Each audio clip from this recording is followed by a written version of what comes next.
is starting a new chapter today, the knot of matter. Just to place you what he is discussing, all the characteristics of matter, because he wants to establish the connection of matter in the world to Sat at the highest level. Satchidananda, Sat becomes matter here. That's what he is doing in several chapters. So now in this chapter he is going to tell you how the matter is almost the opposite of spirit, and how it obstructs spiritual life. That's what he's going to give you, all the the difficulties of matter. I cannot travel to the truth of the luminous Lord by force or by the duality. Who are they that protect the foundation of the falsehood?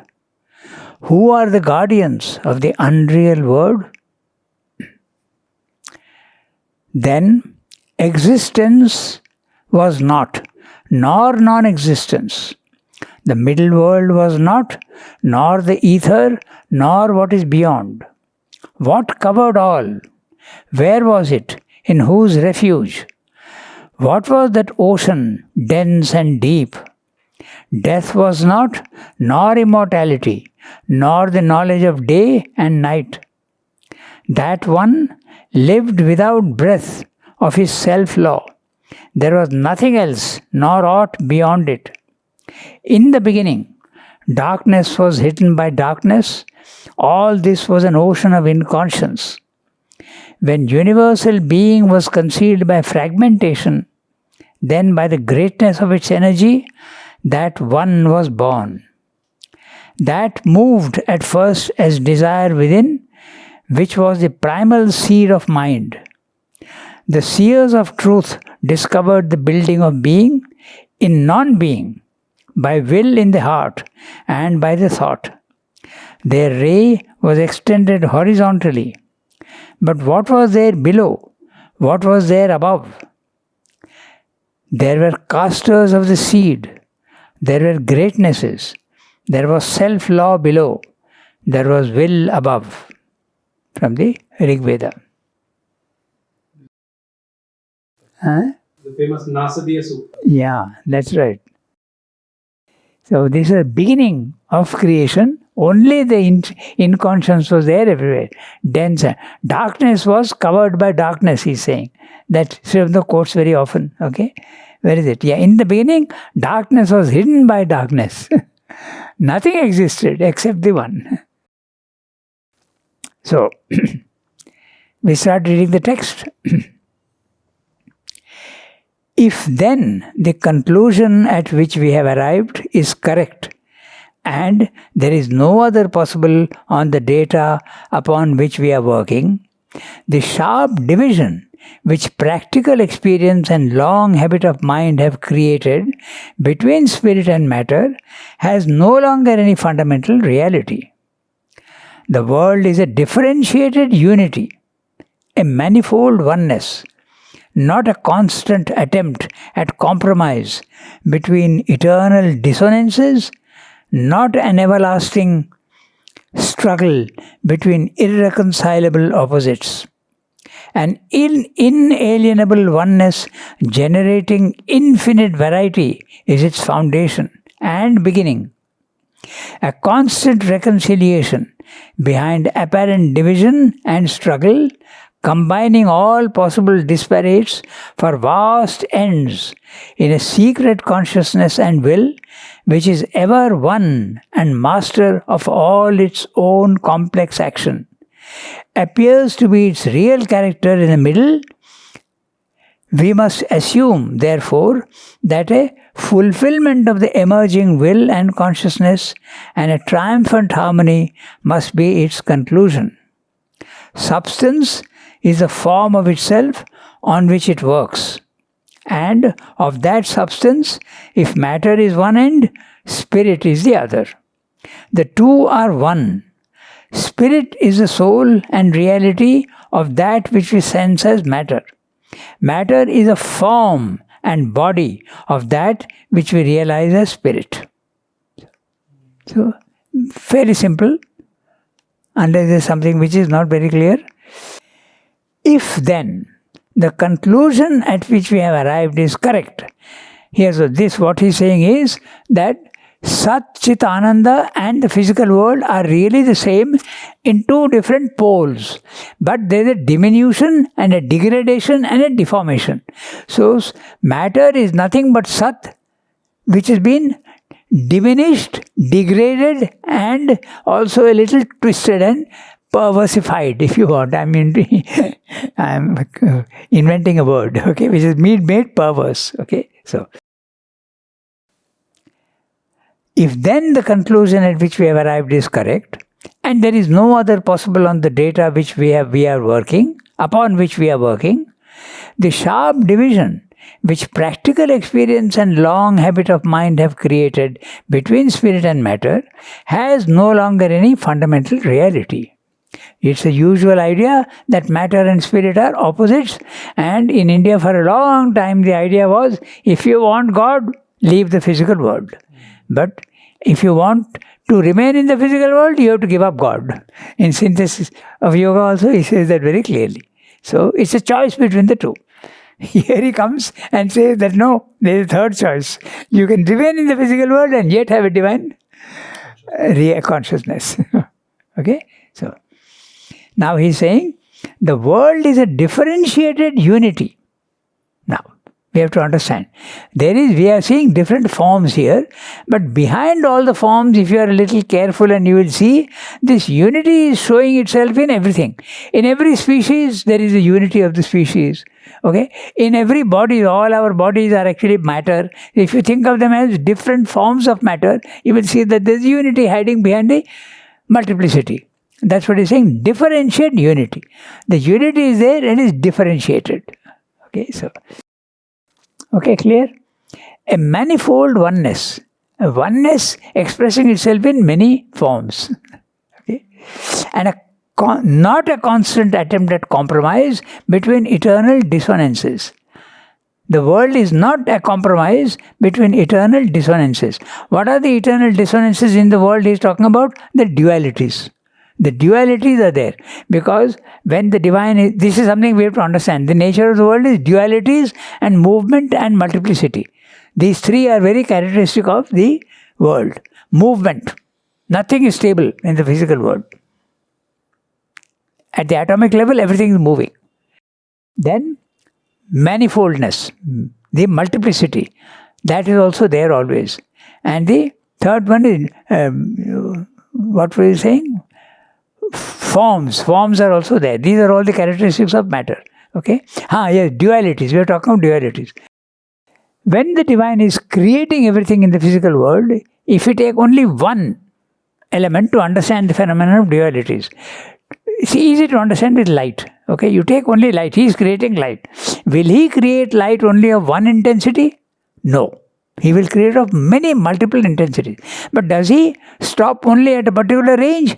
No reason for that. So he goes infinitely positive side, infinitely negative side. So you have the whole range beginning from infinite plus to infinite minus. That's why dualities are there in this physical world. And everything, to every thing that you see in the physical world, there is an equal and opposite which is equally valid at this level. That's what that duality is. So when he's talking of eternal dissonances, he's meaning the dualities. They are always there in the physical world. If there is hot, there is cold. If there is good, there is evil. If there is truth, there is falsehood. Okay? This is what he's saying. If there is infinite, there is finite. So, and the interesting part is that both have a role to play. We shouldn't think that one is negative and one is positive. We want only the positives. It is true at our level. Morality is based on that. We don't want the others, but we want. But morality is only a stage. There is no morality in matter. There is no morality at the animal level. There is no morality in the plant life. Morality comes at the human level, and above mankind, above the mind, again no morality. Morality is something that intervenes in the middle of the thing. So moral ideas, we all go by moral ideas and we feel that that's the ultimate truth. Not at all. It's only something in between. Okay, so the world is a differentiated unity, a manifold oneness, not a constant attempt at compromise between eternal dissonances, not an everlasting struggle between irreconcilable opposites. Okay, so because the irreconcilable opposites start getting reconciled at the higher levels, you start seeing oneness, and the complete reconciliation takes place in the supermind. They are seen very clearly as two poles of the same vibration. Okay? So, an inalienable oneness generating infinite variety is its foundation and beginning. So, note that. So, let's see both foundation and beginning. Okay? An inalienable oneness generating infinite variety. What he is referring to here is the triple status of the supermind. He is referring to the triple status of the supermind. In the supermind, there are three layers. The first layer, total oneness. If you compare it to a sea, which is absolutely at rest, okay, no salt, no waves, nothing. Pure water, absolutely stable, no movement at all. So this is the oneness that he is talking about first, okay. Then waves start forming. How? That's another question. But the waves are beginning to form. The waves are the individual forms as well as the individual personalities. So now, if a yogi experiences the primal state of the first stage of the supermental triple status, he will feel that he is one with everything. Okay? Because the wave is beginning to form, but the oneness is more important than the form. Okay? His individuality he will sense, but it is not as important as the other one. In the second level, the waves are becoming clearer and clearer, and individuality is growing. The forms are growing. In the third level, the wave has become the more important thing, and the unity has gone into the background. If you are experiencing it, you will feel that I am true. It is true that I am part of the sea, but my individual form is more important than the sea. Sea is there in the background. The unity is there in the background. Then when it comes down to the overmind level, multiplicity becomes a fact. Okay? So that's what is referring to foundation and beginning. A constant reconciliation behind apparent division and struggle, combining all possible disparates for vast ends. So, why is he doing this? Because there is an intention, vast ends, in a secret consciousness and will, which is ever one and master of all its complex action, appears to be its real character in the middle. Okay, so, we'll have to look at this again. Okay, so, one thing is there, this oneness which is there, the oneness is also here. But how are you perceiving? There is another thing that he says elsewhere, we might as well introduce it here. There is a creation. There is a creation. That is to say, even before man was there, even before animals were there, before anything was there, only matter was created, before all these living creatures came in, there is a creation. Right from the highest level to the lowest level. Nobody to experience it. But this creation has to be experienced by somebody. So there has to be a knower. So the knower is at the highest level, God is a knower. At the lowest level, it begins with even the unicellular creature. And there is a world, okay? So that has to experience the physical world. So there is a creation which is to be known. There has necessarily to be a knower. And there is a connection between the knower and the known by knowledge. So these three things are there continuously at all the levels. But at the lowest level, total separation between knower and known. Okay? Then, what is the knowledge? Okay? At the lowest level, senses. Nature has given you senses. They are the means of knowledge, instruments of knowledge. As you keep coming higher and higher in consciousness, the senses increase, become more potent. You know more and more. Knowledge increases. The instruments of knowledge have increased. At our level, 5 senses. In the animal world, there are 1 sense, 2 senses, 3 senses, 4 senses, 5 senses. Now, the senses are the means of knowledge between these two. Okay? If you go even higher up, instruments of knowledge go on changing. Okay? At each level, at each world, the instrument of knowledge is different. It's easy to understand because suppose you want to go to the microscopic level, what is the instrument you will use? You will use a microscope. You can't use your eyes. You have to use a microscope.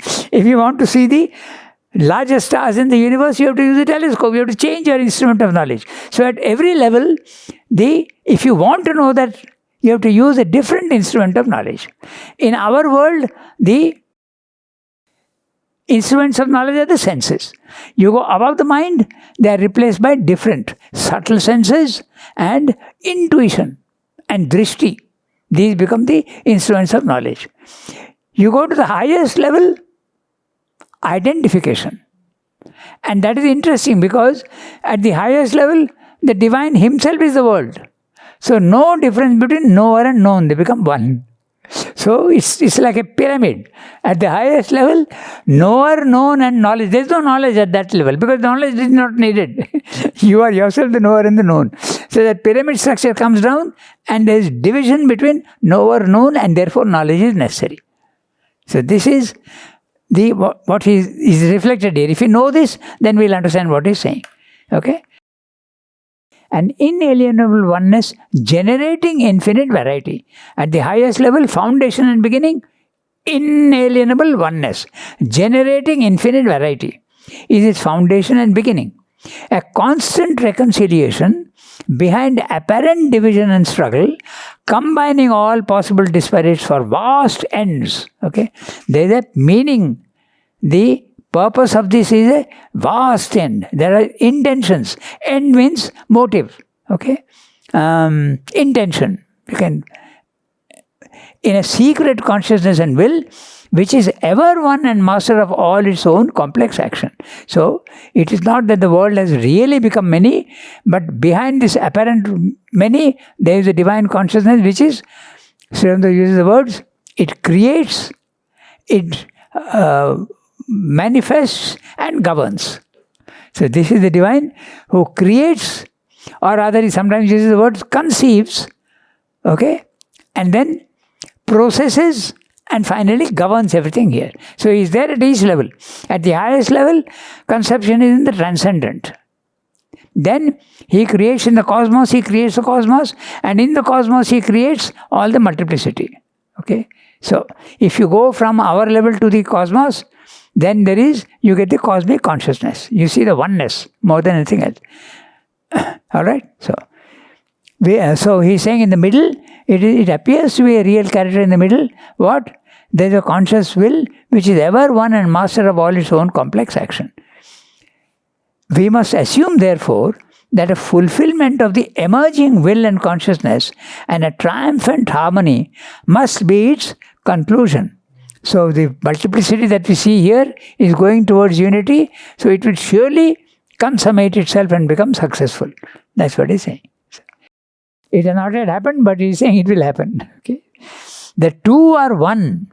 Categorical statement. The two are one. Spirit is the soul and reality of that which we sense as matter. Matter is a form and body of that which we realize as spirit. So, they are two ends of the same principle or same truth. And what is that? Satchidananda.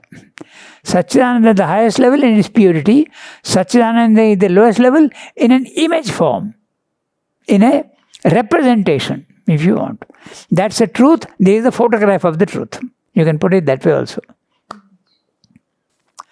Certainly, there is a vast practical difference. And on that difference, the whole indivisible series and ever-ascending degrees of the world existence are founded. Substance, we have said, is conscious existence presenting itself to the sense as object, so that on the basis of whatever sense relation is established, the work of world formation and cosmic progression may proceed. But there need not be only one basis, only one fundamental principle of relation immutably created between sense and substance. On the contrary, there is an ascending and developing series we are aware of another substance in which pure mind works as its natural medium and which is far subtler, more flexible, more plastic than anything that our physical sense can conceive of as matter. We can speak of a substance of mind because we become aware of a subtler medium in which forms arise and action takes place. We can speak also of a substance of pure dynamic life energy other than the subtlest forms of material substance and its physically sensible force currents. Spirit itself is pure substance of being, presenting itself as an object no longer to physical, vital and mental sense, but to a light of a pure spiritual perceptive knowledge in which the subject becomes its own object. That is to say, in which the timeless and spaceless is aware of itself in a pure spiritually self-conceptive self-extension as the basis and primal material of all existence. Beyond this foundation is the disappearance of all conscious differentiation between subject and object in an absolute identity. And there we can no longer speak of substance. So largely what we have discussed is only he is saying that. Okay, but I think it's worth going into each sentence because we have to understand the use of words. That's very important. The way he uses words is fascinating, absolutely. So now, first of all, he is telling you that they are the same. Now he is telling you there is a very practical difference. Certainly, there is a vast, not a small difference, vast difference between vast practical difference. Note the word practical, not essential. Practical difference. And on that difference, the whole indivisible series and ever ascending degrees of the world existence are founded. So, densest, slightly higher, less dense, less dense, less dense, absolutely subtle. So this is the world stare. In Savitri, he has got a chapter, World Stare. Okay, it's a stare like that. Okay, so ever ascending series, the world exists are founded. Substance we have seen. Actually, I think even the next paragraph, next chapter also is the ascending series of substance. Okay. So he is already giving you a hint of that. Okay, so the ever ascending degrees of the world are founded. Substance, we have said, is conscious existence presenting itself to the sense as object. Okay, now let's understand this. He is using the word substance because substance is the generic word and the general word for everything from the subtlest to the lowest, the densest. So that is how you have to say substance. Okay, so substance, we have said, is conscious existence. When you use the word existence, it always means the subtlest of substance. Necessarily sat. Okay, so it is so subtle that some Indian philosophies say that there is no such thing as ether.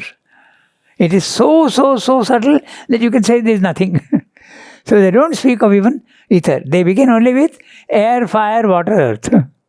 Okay, but you can think of something which seems to be absolutely nothing. Okay, so, and towards the end he will tell you that even the divine is actually substance. He is telling you here. Okay, certainly there is a vast practical difference, and on that difference, the whole indivisible series and ever ascending degrees of the world are founded. Substance, we have said, is conscious existence presenting itself to the sense as object, so that on the basis of whatever sense relation is established, the work of world formation and cosmic progression may proceed. Okay, there is we discussed this just now. There is a creation. There is to know it. There are sense relations. The knower and the known are related by senses. He is using the word sense. I am using the word instrument of knowledge. Okay, but when he is saying sense relation, he means that only. You have to sense what is there. The knower has to sense the known, to be known. Okay, so whatever sense relation is established, the work of world formation and cosmic progression may proceed. All the three have to be there. Conscious existence. Also note that this substance which is there at the highest level is conscious. That's why I tell the children, imagine a granite block, okay, which is conscious of itself. What is Satchidananda? If you want to picture Satchidananda to yourself, think of a granite block which is conscious of itself. It also has the power to mold itself into anything it wants. It can mold itself into any statue it wants. It can become Ganesh, it can become Shiva, it can become Vishnu, it can even become a picture, okay? It has got the power. And while it is doing that, it enjoys itself. That is Satchidananda. Now, replace this granite stone with the subtlest of substance. So then, this is what he is saying. And there is a relation between the two. The known and the knower. Okay, so it's conscious existence presenting itself to the senses object so that on the basis of whatever sense relation is established. Note, whatever sense relation is established. At one level, a relation established is that of the physical senses. Slightly higher, subtle senses. Slightly higher, drishti. You don't need subtle senses anymore. Little higher up, intuition. That becomes the instrument of knowledge. Even higher up, identity. So these are the instruments of knowledge at the higher level. Okay? The reason, where reason comes in this? Reason. Reason is at our level. But reason is not a... Reason is not sense, na? Reason is that which actually starts interpreting the sense data. Would you call reason an instrument of knowledge? It's a process of... Mind faculty. Yeah, and processing the... If reason by itself is there and the senses are not there, will you be able to get knowledge? No. Exactly. So the senses are the most important thing. And even reason there is very interesting. Actually, it is manas, the lowest physical mind, which interprets the senses. Okay? This is very interesting. You have to understand this very well. Because if the newborn baby, all his senses are working, doesn't understand one damn thing. He doesn't understand it's his mother. He doesn't understand the words he's speaking. He doesn't understand who his mother is. The words also he doesn't understand. Why? Because his brain has not yet been programmed to understand what is... The interpretative faculty is not there. So the people who are in coma, they have all their senses they're not active, right? The senses are not active. Yes, but they're still perceiving. But they have program. Huh? They have program. Program? Nearly, they are perceiving through subtle senses, not physical senses. When you are in coma, you are not using yours, but you are using your subtle senses. It's true. That very famous example is there, Anita Moorjani. Okay? If you see that video, you will see. She is fully conscious of everything, but her body is lying almost dead. But she is fully conscious. She tells her brother what he did to fly back to America. She tells the doctor what he told the nurse. Okay? And the doctor is stunned. How did you know? You were unconscious. She says, I know everything. He even called the doctor by his name. He is stunned. It's a very interesting video, that one. You can see that. Anita Moorjani. You may have seen it. Yeah. So they are using subtle senses. Subtle senses again, when you are dreaming, okay, you are seeing and you are hearing, but you are not using your eyes and your ears. So it is subtle senses. And regarding knowledge coming only through the senses, Yes. that is not correct. Matlab, if by pure reason also, you can get knowledge just by pure thinking. On any subject, you contemplate on it, and it need not be dependent on the sense data. Otherwise, It can go beyond senses. That's what Srimto says in, what is science? Science is exactly that. But it has to build on sense data.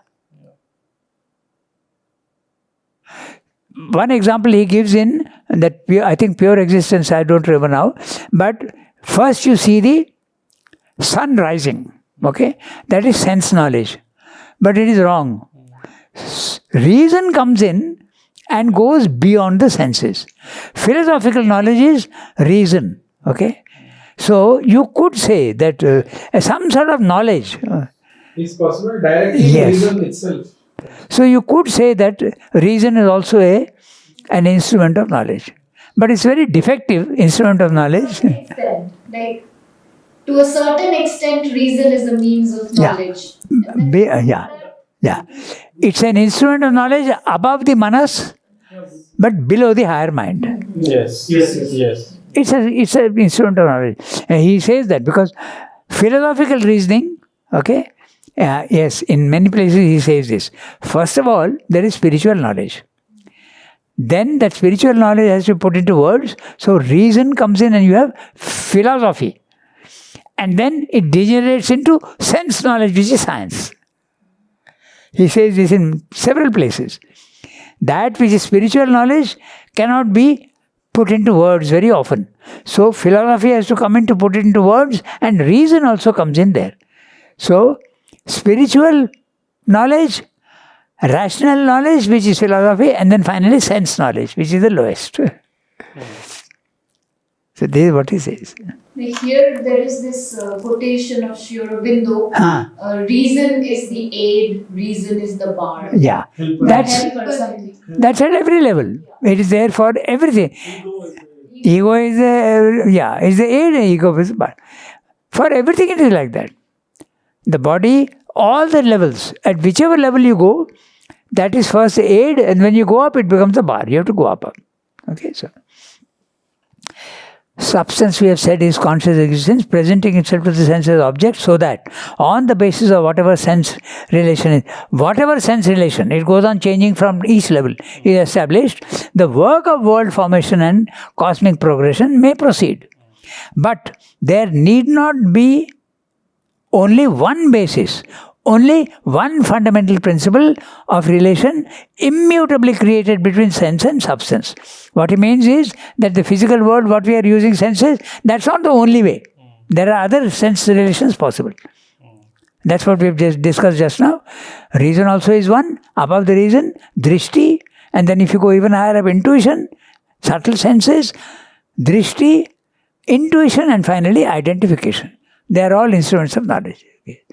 The work of world formation may proceed. Okay. Then, so, but there need not be only one basis, only one fundamental principle of relation immutably created between sense and substance. On the contrary, there is an ascending and developing series. So that's what he's saying as it keeps going up. Okay. We are aware of another substance in which pure mind works as its natural medium, and which is far subtler, more flexible, more plastic than anything that our physical sense can conceive of as matter. Okay. Now this is interesting what he's saying. Far subtler, more flexible, more plastic than anything that our physical sense can conceive of. So, even matter, there is a subtle matter. Okay. Clouds are matter. It is matter, but subtle matter. But it is, thought is even more subtle. It is a substance.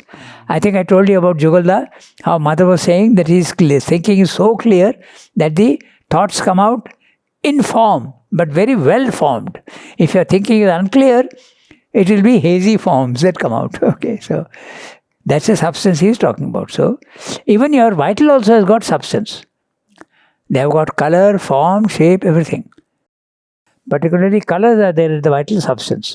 We say green with envy, we say red with anger. These are all true. Usually the violet also is there, bluish green. These are all the colors of the vital. Okay, so a yogi will be able to see you, and in your aura he will see the colors and say what sort of a person you are. At the highest level, that was what Mother was doing. There is no moral judgment, no spiritual judgment. Are you good or bad? No. Only seeing the color and saying you are ready, come. That Superman woman, she is taking people in, saying you are ready for this world, come in. And the others, their colors are different, you are not yet ready. You have to Still work a little more on yourself. Okay. Then, so we are aware of another substance in which pure mind works as its natural medium, and which is far subtler, more flexible, more plastic than anything that our physical sense can conceive of as matter.